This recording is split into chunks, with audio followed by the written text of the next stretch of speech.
All right, welcome to our talk. My name is Stefan, and this is Renier. we're two of the founders of Streamline. We live in Malaysia. That's where our largest development studio is. Although we have something in Japan, something in the US, and a little bit in Europe. And we are working on Upin Ipin Universe. Which, from looking at the audience, I'm curious who's familiar with Upin Ipin in this crew. Some fans. We have some. We have some folks. Okay, awesome. Nice. Well, thank you for being here. So we'll introduce quickly what Upin Ipin is all about. This is a massive franchise, 13 billion views on YouTube. If you see that, about 20 seasons now, over 15 years, airing on broadcast TV. I think in Indonesia there is a TV station that runs like half a day of Upin Ipin episodes. So it's actually quite a massive Emmy-nominated show, and essentially a sort of Malaysian, Indonesian, Southeast Asian phenomenon. And we are making a game.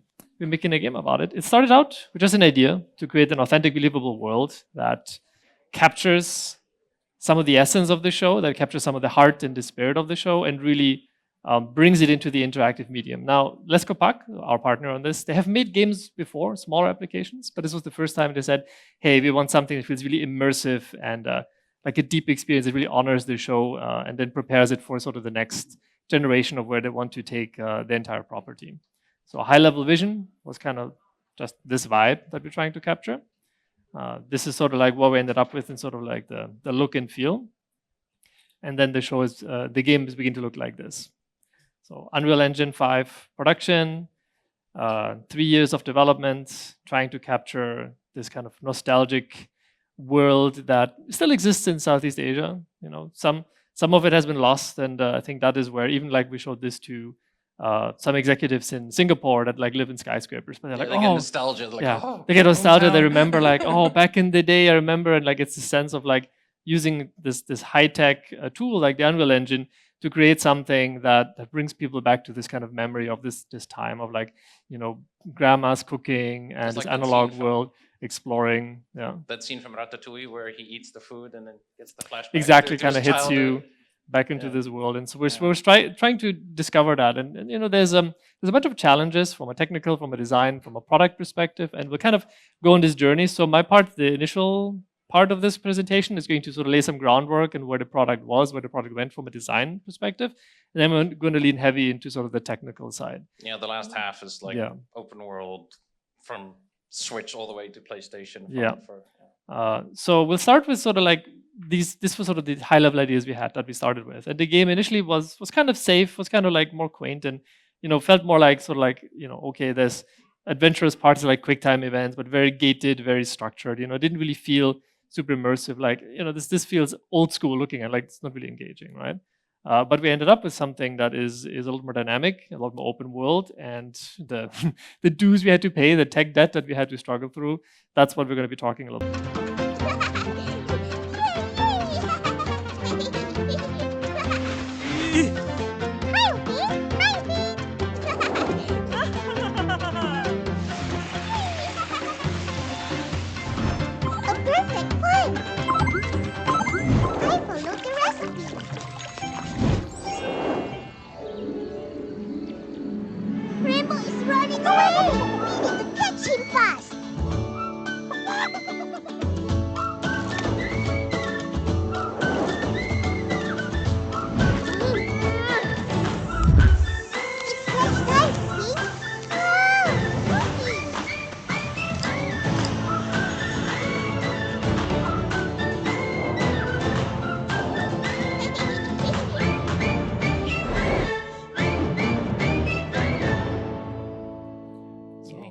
That's where we are now. The game. Oh, thank you.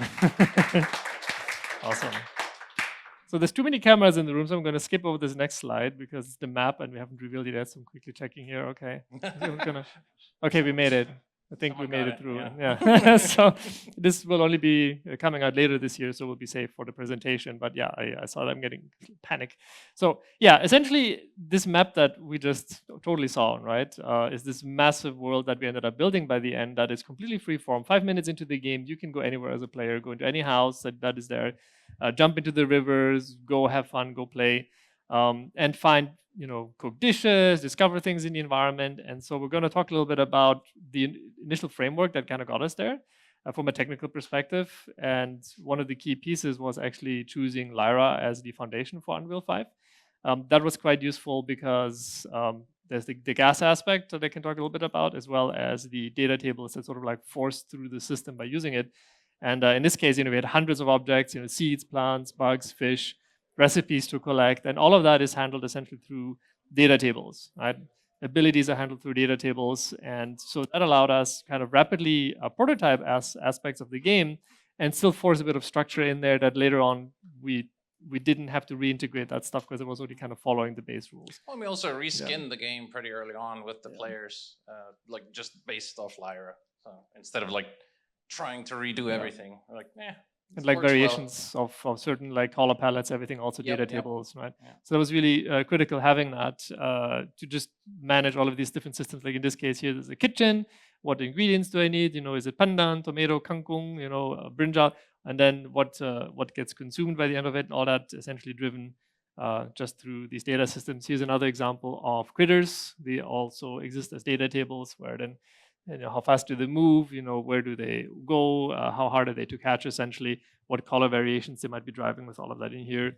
For all the game designers in here, you would love this because you just go and change the numbers and it propagates through the entire game. Yeah. And this was also important for min-maxing the game because it wasn't always obvious what was sort of easy, what was simple to do from a game perspective. And again, all of this stuff is sort of like distributed into the world, and playtesting an open world game is quite challenging. So it's honestly an endless cycle. Once the game comes out as well, we'll keep iterating. We only have like 83,000 objects in the world at any point in time. It's a lot. And they're randomized too, right? Another example is here, how we sort of structured the different ponds, what kind of bugs can they spawn, what probabilities might be underneath that. So there's a lot going on that we thought we were very clever. We were ready for this. We got our data tables in, we got all these masses of content designed, but then as we were progressing into development, we were hitting some pressure points in terms of the design. The original intention was kind of this balance between slice of life game, which is Natsumon in this case, and like Zelda. But as we essentially developed the game, playtesting made it pretty clear that there was a strong desire by players to want more Zelda and less Natsumon in that case, right? Yep. Like they just saw this 3D world and they were like, I just want to run out. I want to jump through the window, run into the river, jump in there, be in the waterfall. And I don't want to necessarily follow the quests. I don't necessarily want to listen to the adults. I just want to have fun and do nonsense, right? Also blame the camera because we had top down at one point, but then we made it third person. Yeah. Camera makes a big difference in how you view your game. So we found ourselves in a place where essentially we had initially decided with our partners to make a Switch and PS4 builds and kind of have a more casual, maybe launch sequence, right? Like just one, then the other, something like this. But as we essentially expanded the partnership, we got gameplay feedback, and we also kind of realized where the market was at. Like let's say Southeast Asia, Steam, they were asking, where's my PC builds, right? Like, or EGS, give us PC builds, give us PS5. And so we essentially had to scale up the ambition, sort of mid-production. We actually enhanced the project further. You want to add anything to that? Or? Well, no, it was handy getting, I mean, when you initially start, then people just like, oh, just stick to these platforms. But then the second you start talking to all the external parties, they're like, where's the PS5 build? And then you go back, it's like, see, I told you we needed to do the PS5 build. So. Exactly, yeah. So we found ourselves in this literally mid-development, I think a year and a half in, something like this. The pressure was really mounting on this. And so you have this Lyra system, and like some people say it's very flexible, some people say it's really inflexible, and we put that to the test essentially on what we can do with it. And honestly, even though it was an earlier version of Lyra, it actually handled it quite well. Further things we did, like we mentioned, the slice of life game had to pivot into more of an open world concept, just because that was played. That's when you listen to your players. In this case, it was a painful pivot, but we had to do it within a year. And we talk about that a little bit more. And also like talking more to Let's Go Puck, the makers of Upin Ipin, and also just to the players and the fans. You have this really, really interesting situation with Upin Ipin. Maybe you guys kind of can empathize. It's kind of geared for kids, but at the same time, these kids have already grown up 20 years, 15 years later, and are now adults and maybe are young parents and have their own kids. So you're kind of making this game for the entire family, right? So even for this game, we had to kind of find that balance where it's fun for adults to play this game, but it's also something that is not over the head of the kids and vice versa. And that was a challenge. We had to figure that out. You had to do the Pixar we had to figure it approach. out. There's stuff for it's a kid's game, but the parents can play along and have fun too. Yeah. Exactly. And indeed, a bunch of you grew up as kids. Now your kids are watching the show you grew up with. Exactly. So one example from a design perspective where just having everything in data tables and very modular early on was quite useful is our scale is a bit wonky. Like here we have Upin Ipin. They are so small in terms of this style. They can literally fit under the houses, right? Like almost like under the floorboards in a sense. And that is, because like they are quite small in this world, yet they move fast and they're very agile. They can jump high. They can do things.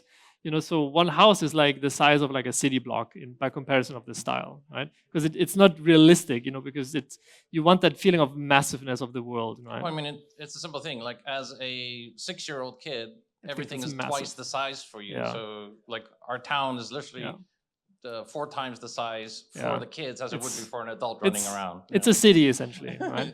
And as an example, and this was also kind of collaboration with the art team, is that our trees or these foliage walls over here, this is like cliff size, right? When you think about how huge that is from the perspective of the players, this kind of foliage wall structure over there. And that was, later. Yeah, and this we'll talk about it later. And that was again very useful for building this world. And it feels small, but at the same time, the scale is a little all over the place intentionally. And again, gas was very useful for modularly adapting very quickly, run faster. Okay, let's make the bugs faster. Can they jump higher? Into get double jump into a gas system and these kind of things. I mean, most of the game systems that we have are based on gas and expanded on them. They are, and we can see some of them here, for example. Just very quick prototypes you can do, right? Running around, adding physics to objects. Free roaming enhancements were done mid-development, jumping, hold things, throw things, use things, have things that are being used, active, passive objects. Here in this case, a utility object that you can use. Obviously, the explosions didn't make it into the game, but you get the idea. Like, this is very easy to expand the prototype, all that stuff with gas. Physics-enabled objects were added pretty late in development as well, just because, again, players wanted to mess with things, right? So you had really that desire there. Loading screens had to be removed for a lot of the kind of more immersive feedback that we got. People wanted, like, don't fade to black when I go into minigame. And overall, it was just rapid iteration, see what makes it fun, give it to the players. Hopefully they don't blow up. Next slide, my gosh. So rapid evolution was possible, and let's take a look what the game initially, strictly speaking, sort of looked like. This is what I mean about camera. This was the initial prototype. That's kind of how it started, right? Like we built sort of a basic kampong and said, well, it has that feeling, but you see, it has more of like a mobile game perspective, right? Like it feels a lot more humble. And simple, and again, players were not feeling it. It wasn't as immersive as we wanted it, so we did something really terrifying, which is, we changed camera mid-development, and it changed the dynamics of the players' expectations completely, right? Yes. Because they suddenly were like, "Oh, this is like GTA," and we're like, "Oh no." GTA Kampung Edition. Yes. Yes. So that began to kind of creep in, and we're like, well, we're in it now. So, because again, we listened to the players, and this is really what they said, and within a year we kind of pivot in the sort of mid-development, it went more into this. As you can see, like moving faster, the camera is kind of a bit more shaken loose, the layout is kind of like under development, and as we kept going, essentially, finally turned into like this. Yeah. So you're liberated now. And this is actually in the game, that run. Yeah. The made it as well. Naruto run does kick in. Yeah. So made it in there. So let's skip before we get copyright strike later. Yes. Yeah. So seamless and immersive also means that like there's a lot of systems, that you don't necessarily see that are like running concurrently. So in this case, for example, there's like 3 camera systems, or actually 4. There's the in-the-house camera system, there's above the house, below the house, and then there's around the house.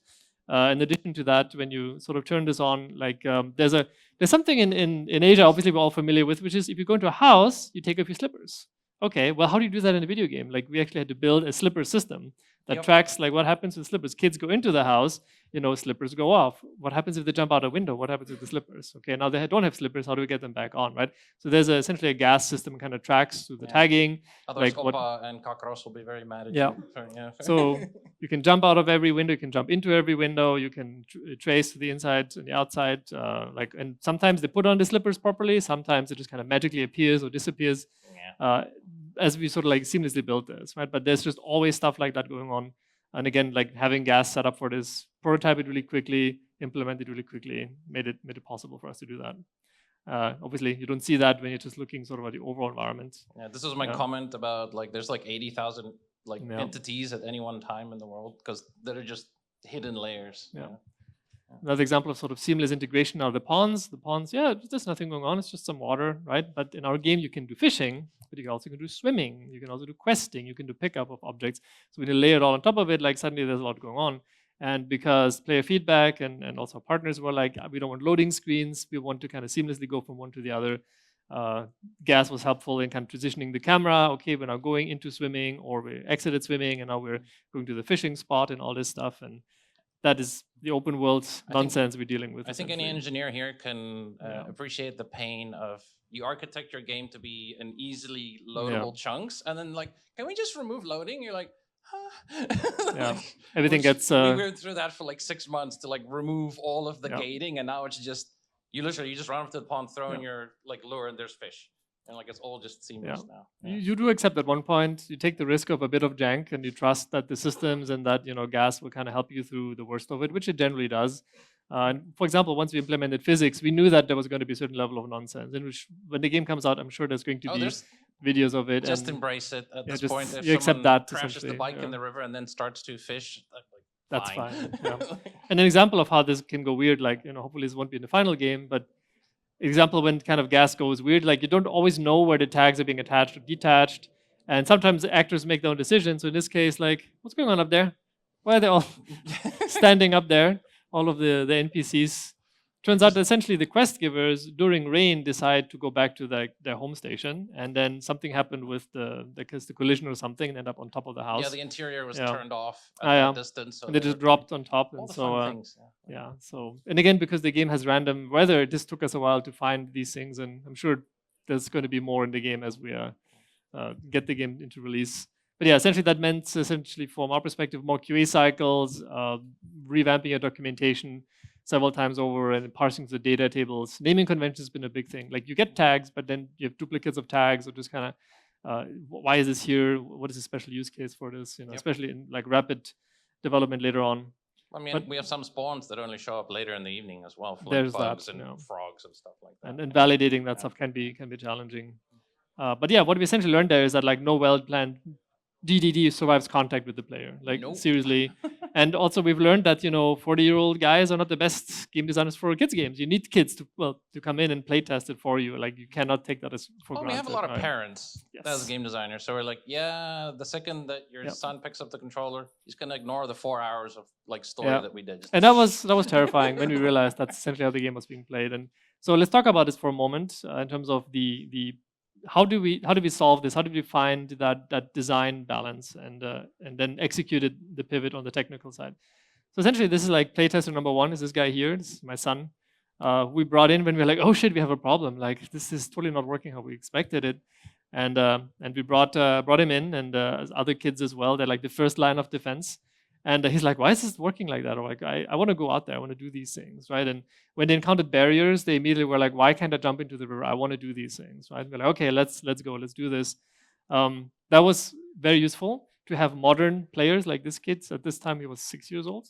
And they're conditioned, by open world games, Roblox and Fortnite and on all of these experiences kind of shape their expectations. And so if you give them a game that has over-the-shoulder camera, they're going to assume there's certain things that I can or cannot do, right? So there were some limitations we built that just had to go. Yep. That was really important. Obviously, there's an existing player base of Upin Ipin. They're like experts of the houses, what they look like, what the kids' relationships are with each other, all of this stuff. So that was a bit intimidating. We had to absorb all of that, like how do we satisfy them in terms of the quests, in terms of what makes sense for each character. So that began to wash over us. And then obviously, this IP is not a legacy IP. This is not like something that came from the 70s. This is literally like Upin Ipin is being developed right now by Lesko Park. It's ambitious. They're doing things every day, pushing that brand forward. New seasons are being made. Movies. So they came on board, with a lot of momentum and like, here's what we want to do, here's this and that. And obviously they have also some experience on the gameplay side as well, the key stakeholders we worked with.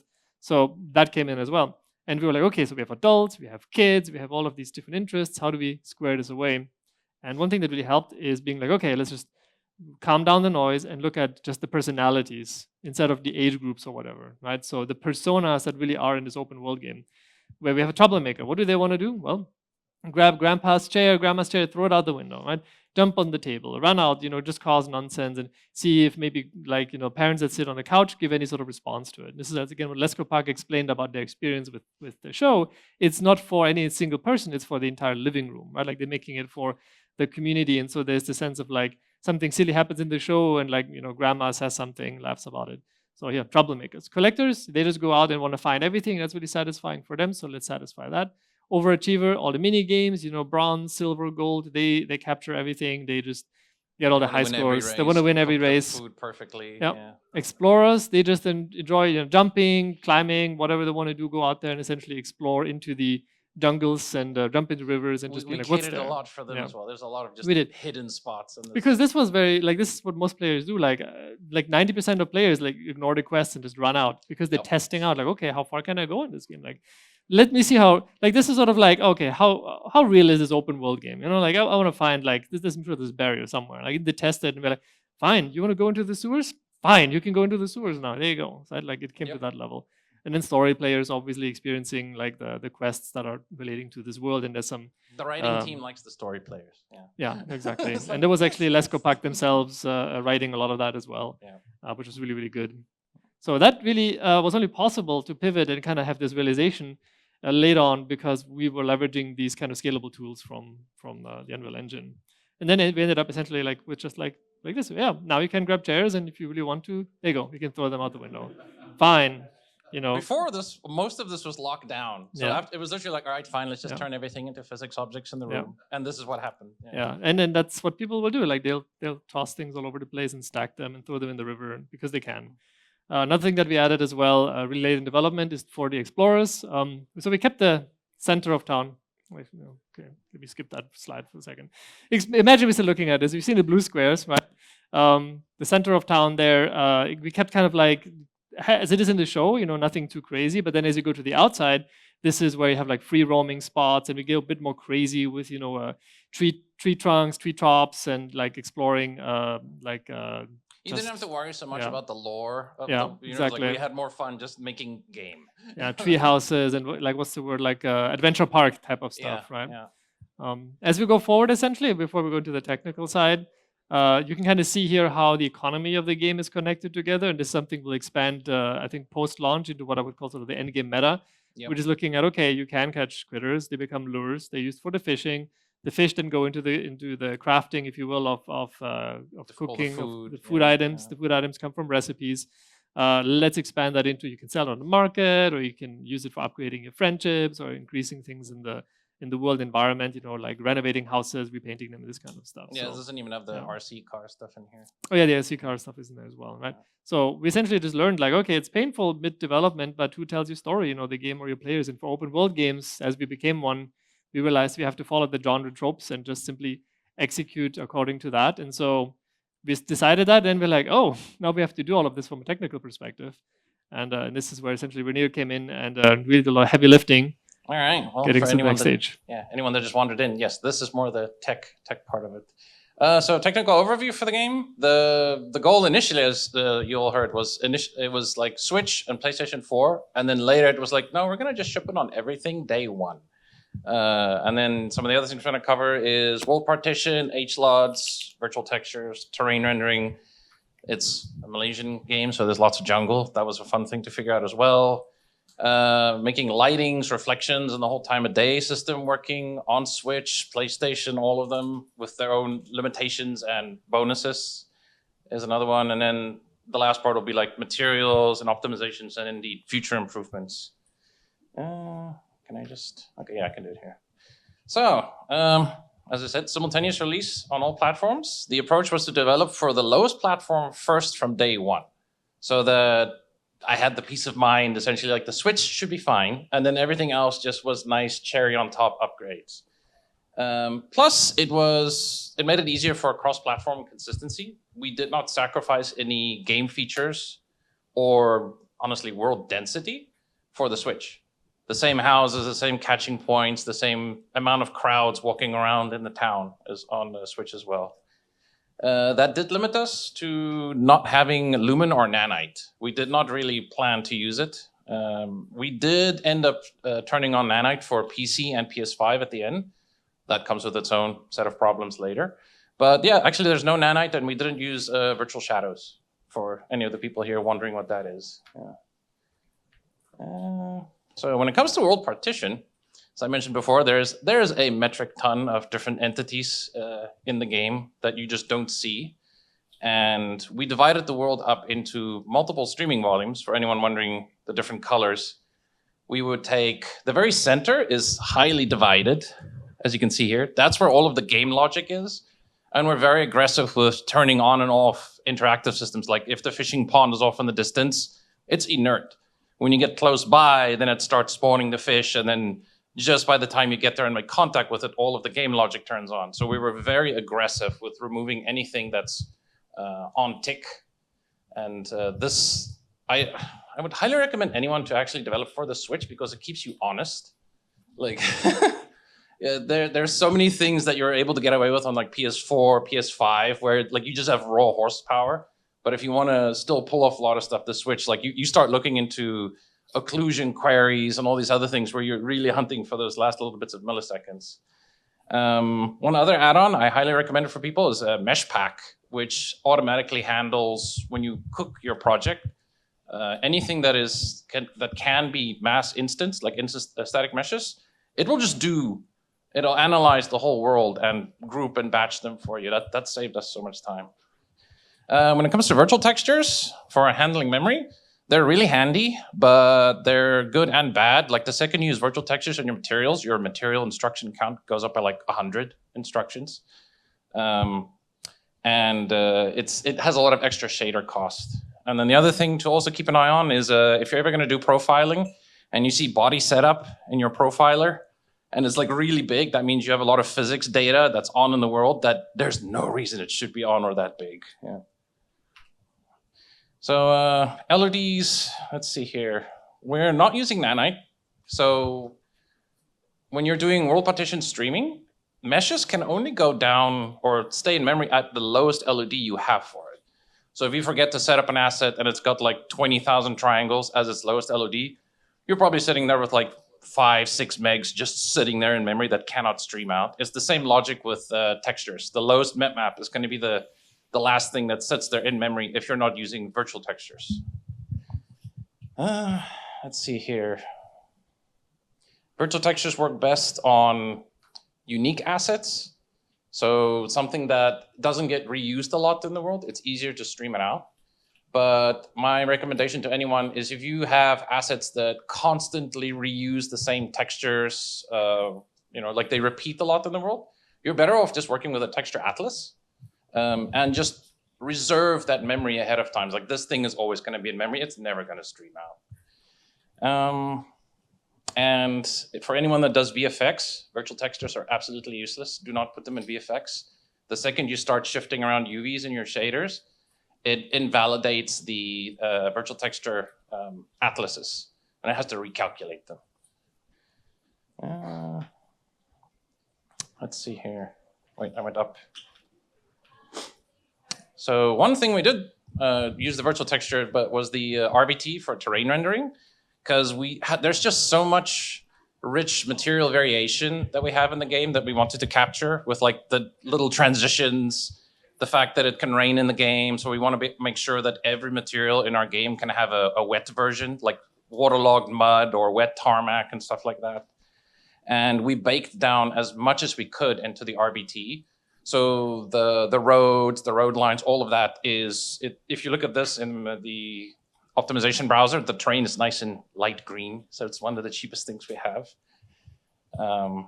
And then for artistic flexibility, there's a huge palette of like, let's put it this way. You have like the dirt, the mud, grass, moss, road, gravel, and each one of those has a variant for like the color being different and the sort of like texture detail.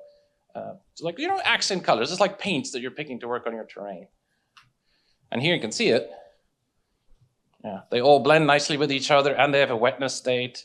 Plus, each of the materials are set up in such a way that they do the automatic scattering for little static meshes for like clovers and grass, tall grass, So like our design team had a lot of fun. And you can see on the road, the final result, like you don't really see tiling. There's a lot of unique details that are going on. Let's see if this plays. Should play. For anyone that, we just had rain. We had to make sure that we represent Southeast Asia's weather. And it works nicely during nighttime as well.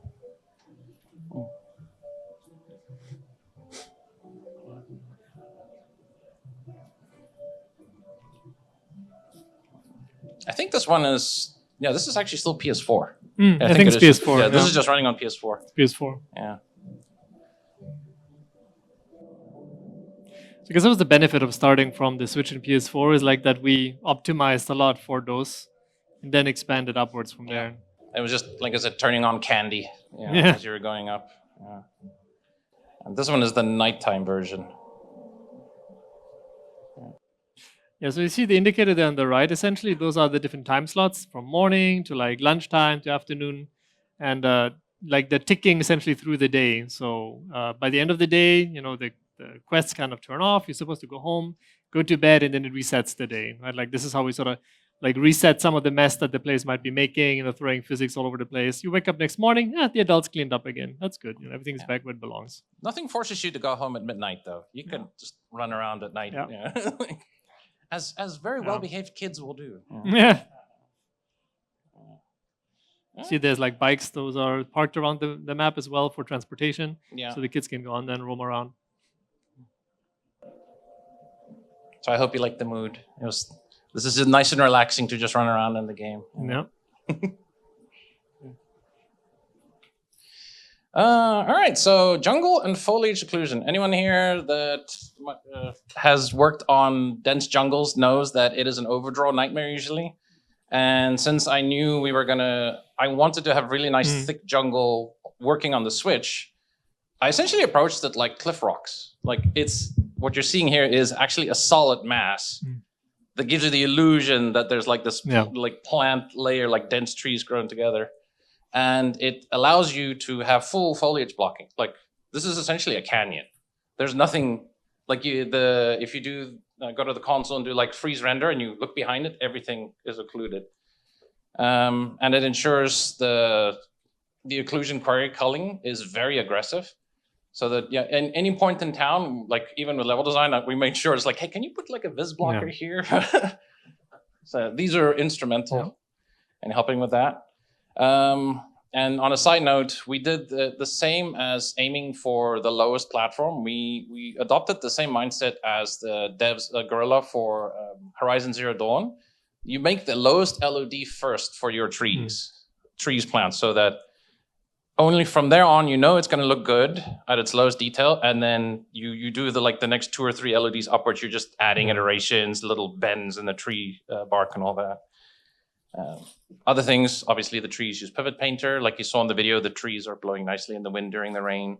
And if the rain gets really heavy, the trees start shaking around a lot. This is some of the foliage walls in isolation. As you can see, some of them, it's literally like, I need a jungle here. Plop. There you have it's like a nice thick jungle. And any of us, if you drive down the roads, like a lot of times it's literally just, there's jungle right in the city. Like you can't even see through it. It's that dense. So it just worked. Yeah. You do have a benefit as well from the designer's perspective. Like the camera usually tilts a little bit down, so you don't see necessarily all of it. So it doesn't give you the feeling that the scale is off as well, right? And so in this case here as well, you can see like the benefit of these kind of like blobby shapes that are in the foliage.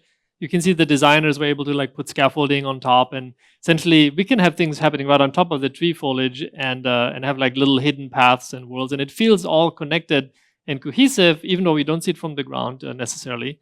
And at the same time, there's no invisible walls anywhere because players can usually jump down. You see the kind of mushroom shape of the cliff walls, if you want to call it this, right? Like the foliage walls, means that like you can like jump as a player and you'll just sort of gently slide down and come down from the slopes, So we were able to keep actually the consistency of players like roaming around somewhere up here, and then because there's a fall damage, they can just kind of like come back down. And the kids have really strong knees, so if they jump from on high, they're fine. But this is sort of the end result. Like we were able to get really nice, dense-looking jungles, but this is actually all solid stuff. Like you don't have to worry about like mad overdraw. It also means that like there's not so many places players can get stuck on. This is a little behind the scenes for what I mean with building the lowest LOD first. This is one of the what do you call it? The UV sheets for the foliage itself, and you might notice like every island boils down to like a single triangle, except for the center one. This is like 2 triangles. But so at its worst case, like each little cluster of foliage can go down to just a single triangle. We can take a screenshot of this if you want. Like, it's a sort of a variant of the one from Horizon Zero Dawn that they did, and we use the same template for all of our foliage. So I can actually just swap out this texture on a tree, and it looks different. Yeah, I highly recommend doing that if you want to be able to do quick variations. Actually, the foliage clusters are also done with geometry nodes in Blender, so I could just randomize it and change it if I want. Reflections, lighting, and the time of day system. So again, we didn't have Lumen. We needed time of day. Unreal, at the time when we were doing our game, World Partition doesn't allow for blending or between different times of day. You have to actually do it manually. So, or this goes for reflections, and you cannot do bake lighting with World Partition. But we ended up creating a custom system using some of the built-in features that Unreal has. You can blend from one reflection capture to the next using blueprints.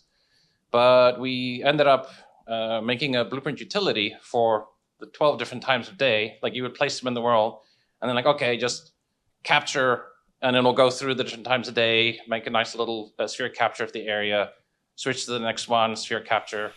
And we had to do it for sunny, cloudy, rainy, and for the different times of day. They're small little textures, but it makes a huge difference for getting really good lighting. It kind of works like the Metal Gear 5 light probes in the end of the day. And then the other thing that we had to do was the ambient occlusion calibration, because we opted not to use sign distance fields. There's some weird lighting bugs inside buildings. And it's also just a lot of memory. For PlayStation 4 and for Switch, you don't have access to using the SDFs anyways. And I'll point out some stuff on Lumen a little later. So no distance fields, no problems. One of the things, if you look at the bottom one, since we only relied on screen space ambient occlusion, you don't get that nice shadow underneath the houses, but we came up with a clever volumetric decal to add dark volumes. So it's a bit more manual, but also quite fun. I'll just let this play. So there we go. There's the ditch that the players can go into if they really want to. Yeah, we had to make sure everything is built. The players can explore, and then obviously, maybe some slight scary zones, in the jungle, or fun, bright zones. Everything had to be workable from the Switch up to the PS5. By the way, I highly recommend everyone calibrate their materials properly so that your ambient occlusion has to be consistent across everything. Otherwise, your exposure from the post-process, a lot of times you'll just freak out. You'll look at something and then the whole scene just blooms out because it thinks the object is darker. So you need to get really used to looking at this view. But yeah, here you can see, like, we're able to darken areas just by placing the decal. It only affects the ambient occlusion pass. So you have like radius control. You can make it square, round, so it's under a house or something. And you can distort it, so you have that dappled sort of forest shadows represented. It's really handy. Yeah.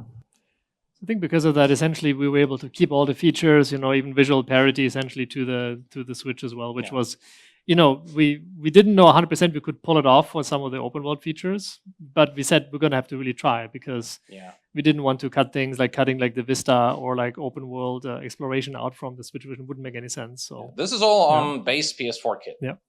Like, there's no Lumen, nothing here. This is just reflection capture, screen space AO, directional light. So you can make really gorgeous looking games even if you don't have Lumen. Yeah. I think that's it. Then there's the time of day. Yes. Picture. Yep. I think that's going to be in the next slide. Yeah, it is. And here's some of the result on a base PS4 kit at 60 frames a second, like really nice different times a day. We decided also just to go for painted clouds instead of volumetric. Again, because I wanted to really be sure odd direction wise, the Switch looked, just as nice. Although painting the clouds was a little tricky for the concept artist, because you had to paint them from like 6 directions of lighting. So essentially the clouds have a normal map. So if you move the light around, they get like the back scatter, the front scatter, everything. It's complicated. Material asset workflow. There's a heavy use of custom primitive data because we only have like, I would say like 4 or 5 main materials in the entire project that we use for almost everything. Like you have this texture atlas on the side that has like wood, concrete, and metal, and all the houses, fencing, like the school, like the water tower in the game, they all just use like 3 or 4 of these textures. And then we have a texture full of like gradient ramps that you can just scroll through. It's like, I want the house to have green paint, red paint. Oh, I want it to be more rusty or other, yeah. And the H-logs, this will be something that some of you might be familiar with. If you use custom primitive data, you also have to add a switch in your material to work with H-logs because it stores the information a little differently. Yeah, that you can just Google that on. If you notice your car, for example, in the distance suddenly turns black, and it's using custom primitive data, that's because you didn't add that little logic branch. Texture hotspot UVs. I'm not sure if anyone's familiar with that. Like, there's some really good tools in Blender, and there's Rhythm UV that you give it a predetermined atlas with a template, and you can just assign it to any object, and it automatically applies all of the UVs for your asset. So that helped us make a bunch of assets really quickly. And as you might have seen in the previous video with the rivers and all that we actually simulated all of our rivers externally with foliage, I think. And so that's all baked down. Although I do want to make it so that the rivers can flood later in the future, but that's future goals. Yeah, as you can see here, same atlas. You can have painted metal or concrete. It's the same everywhere through the world. Like, very good range. And this is also one of the worst cases. The game starts to run fine with the player standing up here. This is one of the highest points in the world. Memory optimization. Small little bit of information, like knowledge for someone.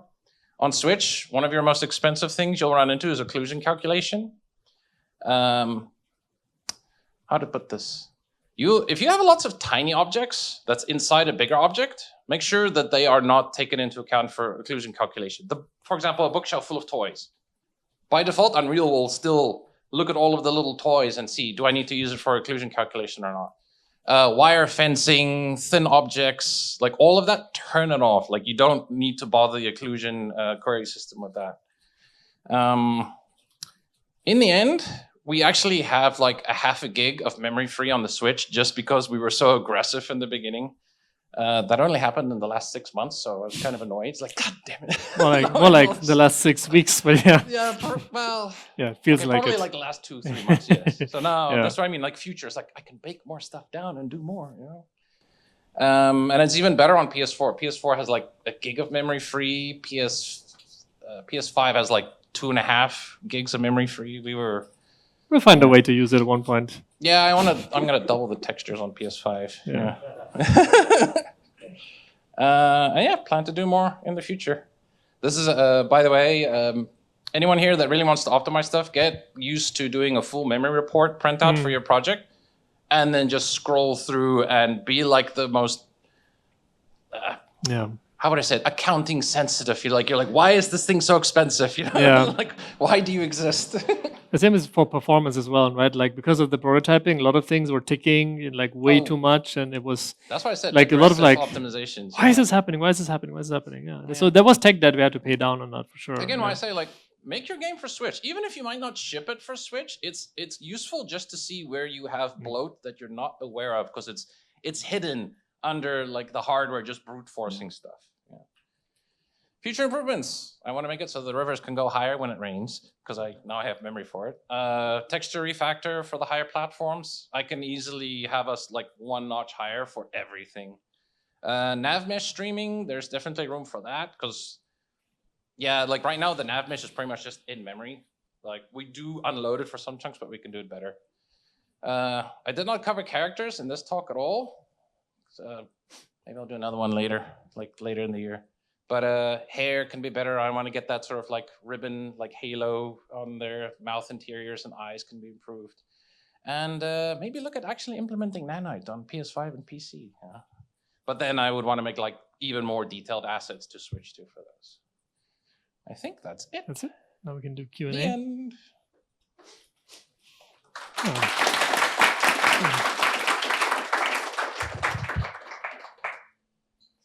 So questions, there's a mic behind there. If anyone has. Oh, we were very thorough. There's one. Thank you. Don't know. Hello. Yeah, there you go. Okay. My name is Thais. I'm a technical assist. I'm from Vietnam. Your talk is really great. Yeah, I really appreciate it. I want to ask when you optimize about optimization. Yeah. When you optimize performance and memories, which time or you optimize the performance first, then memory, or you do it all the along time. side? Like you do it constantly through the project, and anyone that does performance optimizations, it's always the balance between like how much memory do I have left, how much GPU do I have left, where do I offload it. That is the constant sort of negotiation between the dev team and the artist as they fight it out, you know. Like, Yeah. But like right now, for example, we have freed up like 500 megs of memory, so in theory, anything that is dynamically generated, I can bake down animation sequences or any like dynamic things. Then there's more GPU, but then I have less memory. And so I think I guess on a high level, I would say get out of blockout stage early enough that you're using textures. You might replace later, you might detail later, but like getting that in there will help you. Like, does the lighting and the color and the contrast work, or the players suddenly get lost, right? Because if you go like with a character that is in a green T-shirt in a gray box, you know, they'll be easy to see, but a green T-shirt in a green forest, they're gone, right? So from that perspective, from the performance perspective, like what are you loading in? Like you want to have that in there. We've had many projects we also helped on where like late in development, suddenly all the production content came in and just tanked the performance. The last thing I want to hear from, and I've literally heard this from developers, like, oh, we're doing like optimization for 2 months at the end of the project. I'm like, really? No, I wasn't kidding. Day one, we planned it out. Like we budgeted out. We're gonna have this much for sound. We think we're gonna need this much for landscape and physics. Obviously, that got kind of thrown out the window when we turned off like the loading. Like when everything started to like be able to stream between each other, we had to get creative with like turning off systems at a distance and all that. Yeah, it's constant. You should almost check every 2 months. Where are you at? Yeah. Thank you very much. This one over there.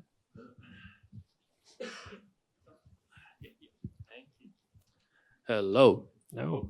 All right. So, okay. So I came late, so I didn't hear the first part. I have like 2 questions. So I'm really curious. Like when you start to optimize things up, you know you want to target. Well, you probably just don't target switch for the sake of optimization. But does that affect your design decision along the way? Like, oh, you know, like. This is how I'm going to design the level of the world itself. Like, how do you stream the levels and such? Because, like, I'm probably going to put it like, for example, like Hogwarts Legacy. The Switch version, they like literally cut out several parts of the level to like, oh yeah, since we cannot obviously load Hogsmeade, we're going to like have a transition there. So that's like this, their like design decision. But obviously that came out late because Switch versions came pretty late, right? Okay, like my second is... Can I answer the first one? You know what? I forgot the second one, so just answer the first one. Okay, so... It is a balancing act. Indeed, a lot of the design decisions, we actually didn't limit ourselves based on the Switch, but we were very like cognizant of the fact that it's a potato. You know, there's like half the memory and that thing. And that's just aggressively unloading stuff that you don't need. Like any of the houses, at like 10, 20 meters, the entire interior is turned off.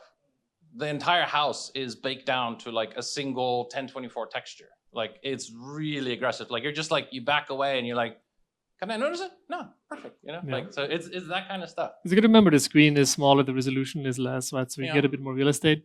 I would also say that that we did have a lot of discussions about the camera, like what is the benefit of the perspective, the flexibility the camera has, and if you've seen in the videos, you know, it is a little bit ground facing, right? It does look on the ground a little bit because that's where the action is at for the game.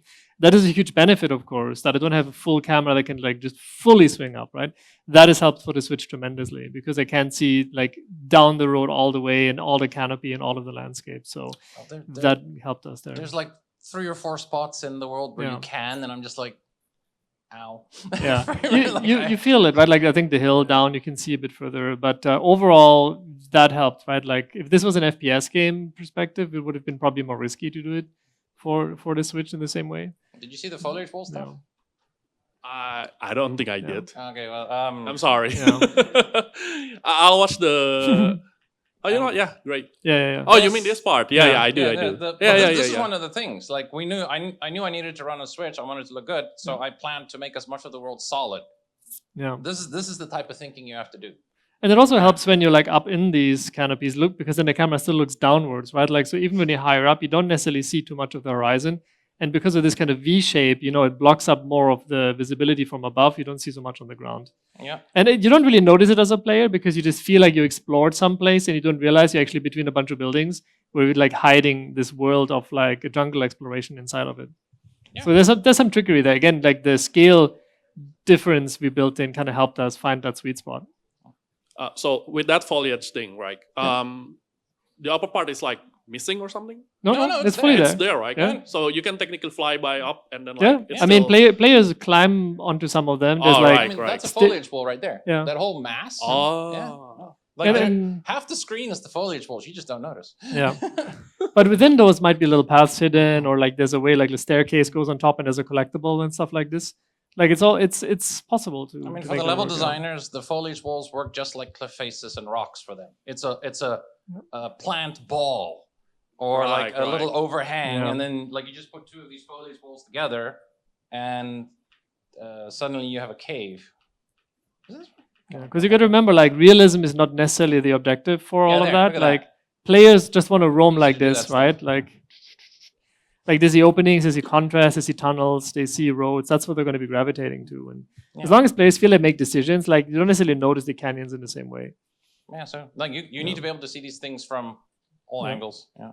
And look how big those are, right? Like those trucks are big, and then the kids are even smaller. Yeah, those trucks are like what, 3-4 meters long. Yeah. Mm-hmm. Oh, is that not toys? No, okay. That's no.